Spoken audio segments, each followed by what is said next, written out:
Assalamualaikum warahmatullahi wabarakatuh.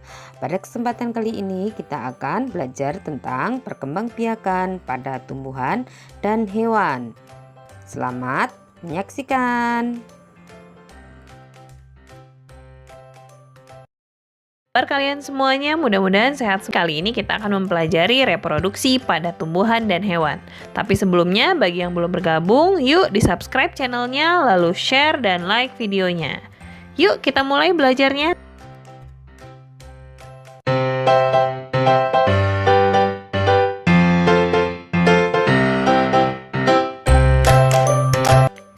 Ada beberapa macam reproduksi pada tumbuhan yang akan kita pelajari. Yang pertama adalah reproduksi pada lumut dan paku. Lumut dan paku mengalami metagenesis. Jadi ada dua macam reproduksi, yaitu vegetatif dan generatif. Secara vegetatif, lumut dan paku menghasilkan spora. Sedangkan untuk reproduksi generatif menghasilkan gamet. Selanjutnya, reproduksi pada tumbuhan berbiji. Tumbuhan berbiji melakukan reproduksi secara generatif maupun vegetatif. Untuk reproduksi generatif, pada tumbuhan Angiospermae terjadi pembuahan ganda, yaitu inti generatif 1 membuahi ovum akan membentuk zigot dan inti kandung lembaga sekunder dibuahi oleh inti generatif 2 menghasilkan endosperm. Sementara pada tumbuhan berbiji terbuka, setiap strobilus hanya memiliki satu kelamin dan pembuahan yang berlangsung tunggal. Berdasarkan asal serbuk sarinya, penyerbukan ada 4 tipe. Yang pertama adalah penyerbukan sendiri atau autogami, berarti penyerbukan terjadi dalam satu bunga. Penyerbukan tetangga atau getonogami berlangsung antara dua bunga yang masih berada dalam satu tanaman. Kemudian penyerbukan sila yang terjadi antara dua bunga yang berbeda tanaman tapi masih satu jenis, dan penyerbukan bastar yang terjadi antara dua bunga berbeda jenis. Berdasarkan perantaranya, penyerbukan terbagi menjadi 4, yaitu anemogami yang dibantu oleh angin, hidrogami dibantu oleh aliran air, zoidiogami penyerbukan yang dibantu oleh hewan, dan antropogami penyerbukan yang dibantu oleh manusia. Yuk kita bahas satu persatu. Yang pertama, anemogami. Tanaman yang penyerbukannya dibantu oleh angin biasanya memiliki ciri mahkotanya kecil atau bahkan tidak punya mahkota, sehingga bunganya tidak menarik. Tidak ada madu, serbuknya ringan, dan bunganya terletak di atas. Contohnya adalah jagung. Tanaman yang penyerbukannya dibantu oleh aliran air biasanya hidup di sekitar aliran air sungai. Jadi serbuk sarinya mudah mengambang di atas air. Contohnya pada eceng gondok atau teratai.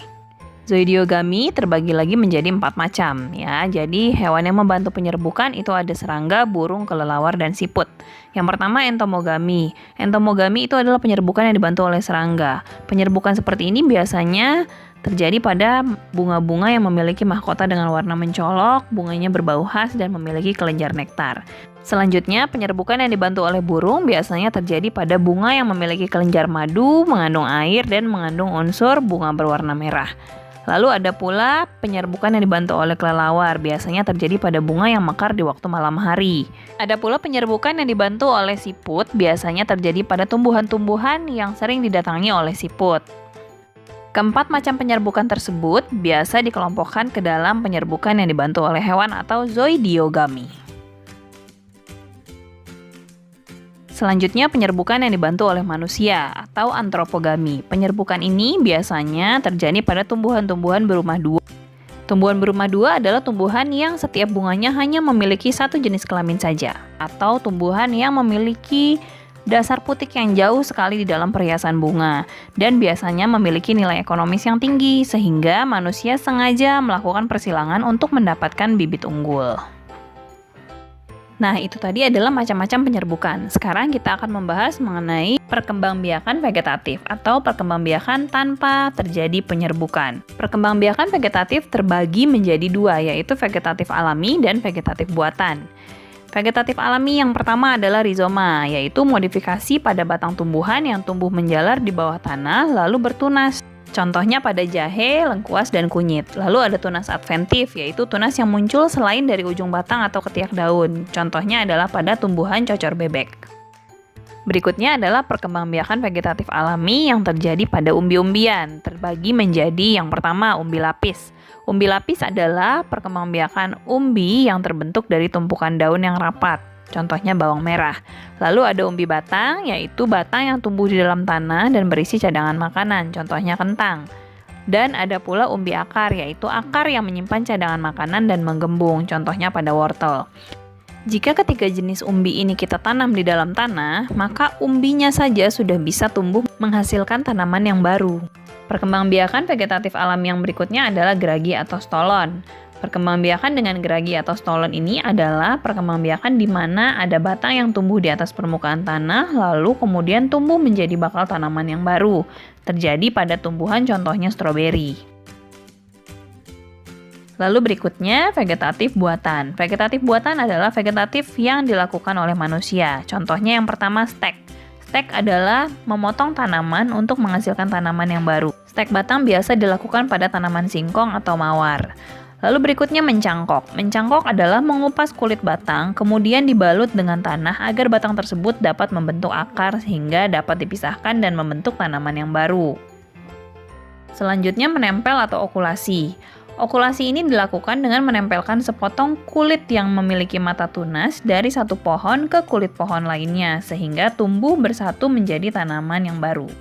Lalu ada pula menyambung atau ente, di mana kita menggabungkan batang bawah dan batang atas dua tanaman yang sejenis, sehingga terbentuk perpaduan sifat antara dua tanaman tersebut. Yang terakhir adalah merunduk, di mana kita melakukan proses perundukan atau kita merundukkan batang tanaman yang panjang lalu menimbunnya dengan tanah agar tumbuh menjadi individu yang baru.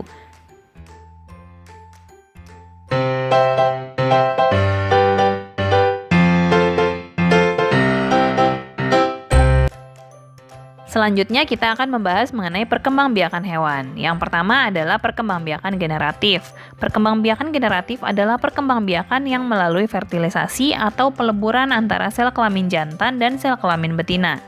Fertilisasi pada hewan terbagi menjadi fertilisasi eksternal dan fertilisasi internal. Yang pertama, fertilisasi eksternal itu adalah peleburan yang terjadi di luar tubuh betina. Jadi, sel telur atau ovum dikeluarkan dari tubuh betina lalu bertemu atau melebur dengan sel sperma di luar tubuh betina. Lalu fertilisasi internal itu adalah peleburan yang terjadi di dalam tubuh betina. Artinya, sel sperma dimasukkan ke dalam tubuh induk betina dan bertemu melebur dengan sel telur di dalam tubuh induk betina. Berdasarkan cara perkembangan embrio, perkembangbiakan pada hewan terbagi menjadi ovipar, vivipar, dan ovovivipar. Yang pertama, ovipar adalah perkembangbiakan di mana embrio berkembang di luar tubuh induknya, yaitu di dalam telur, contohnya pada ayam, bebek, ikan. Lalu vivipar, di mana embrio berkembang di dalam tubuh induk lalu dikeluarkan dengan cara melahirkan, contohnya pada hewan mamalia. Lalu ada ovovivipar, di mana embrio berkembang di dalam telur tetapi telur ada di dalam tubuh induk dan dikeluarkan dengan cara melahirkan. Berikutnya kita akan membahas perkembangbiakan vegetatif pada hewan, yaitu perkembangbiakan tanpa adanya peleburan sel gamet. Yang pertama, bertunas. Perkembangbiakan bertunas ini terjadi pada hewan-hewan selenterata, contohnya hidra. Lalu ada pula fragmentasi, yaitu memutus-mutus bagian tubuh, contohnya pada cacing pipih, planaria. Dan ada pula membelah diri, membagi dua tubuhnya, contohnya pada amuba.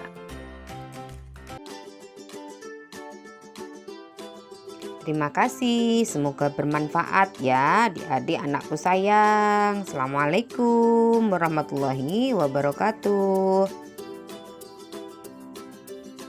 Salam sehat semuanya ya. Ingat selalu menjaga kesehatan ya.